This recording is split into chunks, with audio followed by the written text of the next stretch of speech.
Galera, vamos lá? Parte 6 da aula de Sistema Digestório Humano. Se você não assistiu as partes 1, 2, 3, 4 e 5, não tem problema. Aqui embaixo, ó, na descrição desse vídeo, tá vendo aqui embaixo? Ó, nessa descrição aqui, você pode ver os links para as outras partes da aula. E na parte 6, o que a gente vai falar? A gente vai falar da absorção dos nutrientes. Então, ó, da parte 1 até a parte 5, a gente mostrou como os nutrientes eles eram quebrados. E agora eu quero mostrar para vocês como esses nutrientes serão absorvidos. Então eu vou jogar um slide aí na tela agora. Slide na tela. E vem comigo aqui. Quais são os eventos básicos da absorção dos nutrientes? Galera, a absorção ela se dá principalmente no final do intestino delgado, numa área chamada de jejum no ilho, a mesma área que teve a liberação ali do suco entérico. E quando a gente olha para a mucosa das células do intestino delgado, elas têm dobrinhas, tá vendo aqui, ó, essas dobrinhas? Essas dobrinhas têm como objetivo o quê, galera? Aumentar a superfície de contato. Então, cada dobra dessa forma o que a gente chama de vilosidade. E as células que compõem essas vilosidades têm dobras, chamadas de microvilosidades. Então, a ideia é aumentar bastante a área para que os nutrientes possam ser absorvidos. Tá legal? E aí, olha só a estrutura de uma vilosidade. Você vai ver que dentro da vilosidade nós temos um capilar arterial, um capilar venoso e no meio um vaso linfático, que vai drenar isso aí. E as células que formam essa vilosidade contêm as microvilosidades. Então, olha só, vilosidade é a dobra da mucosa e a microvilosidade é a dobra da membrana das células da mucosa, ou seja, é tipo a dobra da dobra, para ficar com maior área ainda. E amigos, vamos ver como acontece a absorção de nutrientes. A gente vai ver que monossacarídeos e aminoácidos, por serem compostos polares, eles têm uma tendência a cair onde? No sangue. Então eles vão cair por transporte ativo no sangue e vão embora. Agora, os ácidos graxos e os monoacilgliceróis, os monoglicerídeos, eles atravessam a bicamada de fosfolipídio das células intestinais, dos enterócitos, e elas caem na corrente linfática. Então olha só, derivados de proteínas e de carboidratos, ou seja, aminoácidos e monossacarídeos, caem na circulação sanguínea. E as substâncias resultantes da quebra dos lipídios, e aí eu poderia botar ácido graxo, poderia botar o glicerol, poderia botar até os esteroides, eles vão cair na circulação linfática, beleza? E aí eu queria mostrar um detalhe que costuma aparecer muito, né, em algumas questões, que é a absorção de glicose de sódio. Olha só, gente, vamos ver esse esquema melhor, hein? Olha só, jogar aqui aquela luzinha maneira. O que nós temos nessa região aqui? Isso aqui é o lúmen intestinal, ou seja, aquilo que não for absorvido daqui vai parar nas fezes, então vai embora. Só que aquilo que for útil, as células intestinais, os enterócitos, devem absorver. E quando eles absorvem, devem mandar para onde, galera? Para o sangue. Tá, beleza? E aí o que vai acontecer? A gente vai ver aqui ó, que na membrana apical, ou seja, a membrana que está em contato com o lúmen intestinal, ele contém um simporte de sódio e glicose. E o que é isso?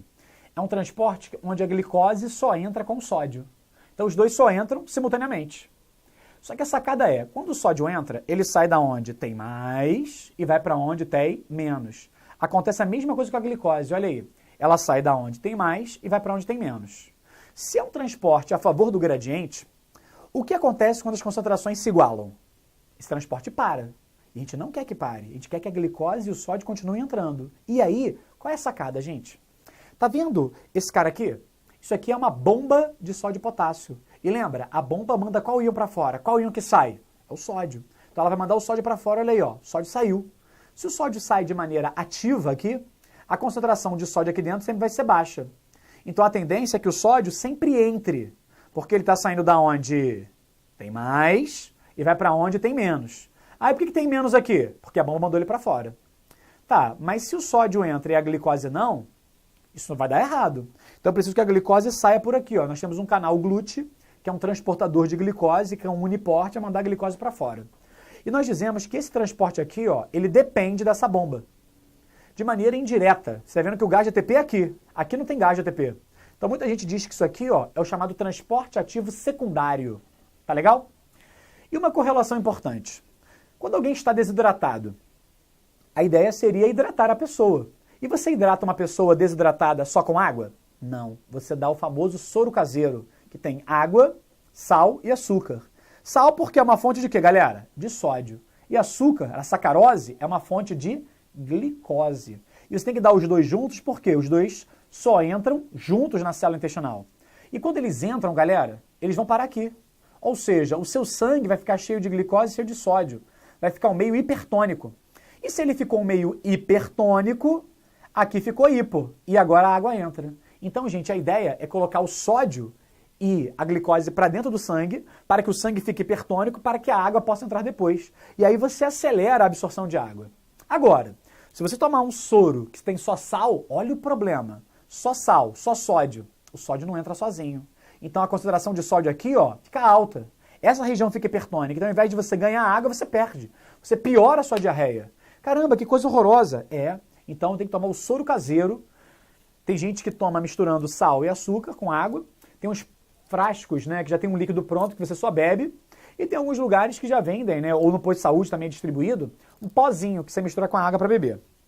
E galera, esses nutrientes que foram absorvidos pela via sanguínea, por exemplo, derivados dos carboidratos e das proteínas, os aminoácidos e os monossacarídeos, eles caem na corrente sanguínea e, galera, eles vão diretamente para o fígado. Porque existe aqui, ó, uma circulação muito importante que é a chamada circulação porta-hepática, que conecta o intestino baixo ao fígado. Então, qualquer nutriente que você venha ingerir pela via sanguínea, e aí pode ser aminoácidos ou monossacarídeos, eles vão diretamente para o fígado. Pô, excelente, né? Então esse conjunto de vasos aí é o chamado sistema porta-hepático. E, amigos, o que a gente está vendo nessa figura aí? Então tudo aquilo que é polar vai cair na corrente sanguínea, pela veia porta-hepática vai direto para o fígado. E o que seria um sistema porta? Vocês viram que o normal era uma artéria, formar um capilar e formar uma veia. Só que aqui não. Aqui nós temos um capilar que forma uma veia e que forma capilares. Então, quando a ordem é capilar, veia, capilar, a gente chama isso de uma porta. Como está indo para o fígado, é o porta hepática. E o que seria isso aqui amarelo? Isso aqui, galera, é circulação linfática. Então, os ácidos graxos cairiam aqui. E eles depois vão cair, ó, na via cava, e da via cava desembocarão no átrio de que lado? Esse aí, hein? Direito. Então, calma aí. Se o fígado é a grande central metabólica, vamos analisar o seguinte. Vamos aqui para o quadro, gente. Vem comigo aqui no quadro, rapidinho, vem. Olha só. Eu comi, por exemplo, amido. O amido vai ser quebrado em maltose e depois vai ser quebrado em glicose. A glicose vai ser absorvida no meu jejum no ilho e vai cair na corrente sanguínea e vai pela veia porta hepática direto para o fígado. Chegou no fígado, vai ser metabolizada lá. Agora, se eu como, por exemplo, um triacilglicerol, uma gordura, eu vou transformar ela em ácidos graxos e glicerol e vou absorver os ácidos graxos no meu jejum no ilho. Só que ele vai para a corrente linfática, circulação linfática. E da circulação linfática, olha só o caminho que ele faz. Circulação linfática, veia cava, aí vai para o átrio direito, aí depois, continuando o caminho, ventrículo direito, artéria pulmonar, pulmão, veia pulmonar, átrio esquerdo, ventrículo esquerdo, artéria aorta, até que chegou no fígado. Então você vai ver que o trajeto que um ácido graxo faz é muito maior do que a glicose faz, Então eu posso dizer que a veia porta hepática, ela é o quê, galera? Ela é um atalho. Ela leva os nutrientes, como glicose e aminoácidos, diretamente ao fígado.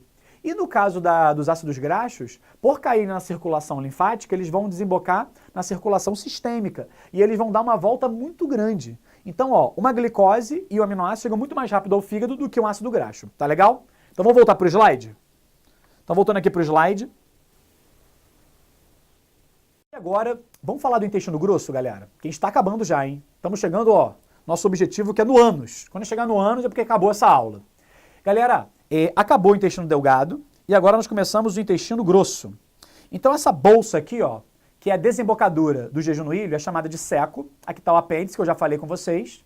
Esse aqui é o cólon ascendente, cólon transverso, cólon descendente, sigmoide reto e aqui embaixo nós temos o ânus. Tá, o que acontece aí? Quando o alimento sai do intestino grosso, ele é chamado de fezes. E nós temos alguns detalhes acontecendo aí. Primeiro, a gente vai ter absorção de água e sais minerais, vai rolar a formação das fezes E boa parte do bolo fecal é formado pela celulose, que são as fibras alimentares que nós não digerimos. Então, se você come celulose, no seu cocô sai celulose. Não tem a celulase dentro de você, tá? E uma coisa importante, dentro do nosso intestino grosso nós temos bactérias da flora intestinal. É claro, galera, que esse nome flora intestinal é um nome meio vulgar. Nós devemos chamar isso aqui de microbiota intestinal. Flora intestinal parece que é comercial de Yakult, né? Então, as bactérias que compõem a microbiota intestinal, elas produzem vitaminas, especialmente a vitamina K e as vitaminas do complexo B. Pessoas que tomam antibióticos de maneira contínua podem matar essas bactérias e desenvolver carências dessas duas vitaminas. Então, tomar antibióticos de maneira continuada é perigoso. E uma outra vantagem, né, é tendo essas bactérias no nosso intestino, elas acabam competindo com bactérias causadoras de doenças. Porque essas bactérias do intestino vivem na gente numa boa. Se entrar uma bactéria patogênica, a gente compete com ela. E a gente pode ter uma vantagem aí. E agora, o último slide da aula. Galera, olha só. Líquidos no sistema digestório. Aqui nós temos um esqueminha muito bom para mostrar o que acontece com os líquidos do sistema digestório. Então, por exemplo, aqui ó, a pessoa absorveu 1.200 ml de água por dia e ingeriu 800 gramas de água presente nos alimentos sólidos. Então tem aqui, ó, vamos botar 2.000 ml de água. Ela vai ainda, né, liberar 1,5 litro de saliva, que eu já falei. Olha só que surpreendente, né? Você produz 1,5 litro de saliva por dia. Você produz aí, ó, 2 litros de suco gástrico, 500 ml de bile, 1,5 litro de suco pancreático e 1,5 litro de suco entérico, de secreção intestinal. Então você vai vendo que tem a água que você absorveu, na água que você bebeu e na água presente dos alimentos, tem a água que sai dos fluidos, né? Saliva, suco gástrico, suco pancreático, bile, e a gente tem que ver que essa água tem que ser capturada de volta. Essa água não deve ir para as suas fezes. Olha só, nas fezes nós temos aí, ó, 100 ml de água. Se tiver maior quantidade, está no quadro de diarreia. Então a gente vai notar que 6,7 litros, 6.700 ml, o intestino delgado, olha aqui, ó, fininho, ele reabsorve. E mais ou menos aí 1,5 litro é reabsorvido pelo intestino grosso. E muita gente guarda o seguinte, o grosso é onde a gente reabsorve água. Mas não é o lugar onde você reabsorve mais água. O lugar é o delgado. E depois que vem o grosso. Como o grosso não tem outras funções, o pessoal acaba guardando essa e valorizando. Mas, ó, você reabsorve água aqui, 1,5 litro, e aqui, ó, quase 7 litros no delgado. Galera, o que a gente vai fazer agora? Vem aqui para o quadro. A gente encerra a parte teórica dessa aula e tem mais 2 vídeos, a parte 7 e a parte 8. São vídeos que você tem que assistir, tá? A teoria para aqui, mas eu vou fazer um resumo dessa aula grande de gestão. Eu sei que é uma aula grande, foram muitos vídeos, foi aí, é muito detalhe, é muito nome, mas a gente precisa fazer uma revisão agora, um resumo agora, na parte 7 e na parte 8, que vai ser diferente. Da aula, do vídeo 1 até o vídeo 6, a gente fez o seguinte, a gente foi mostrando cada parte do tubo digestivo. E agora, no vídeo 7 e 8, o que a gente vai fazer? A gente vai mostrar um nutriente e vai falar das alterações todas que ele sofre ao longo do sistema digestório. Então a gente vai mudar o tipo de abordagem, porque é geralmente assim que cai nas questões. Então, ó, eu encerro esse pedaço e aí, ó, procura aqui embaixo na descrição desse vídeo a parte 7 para você assistir agora, tá legal? Então, até daqui a pouco.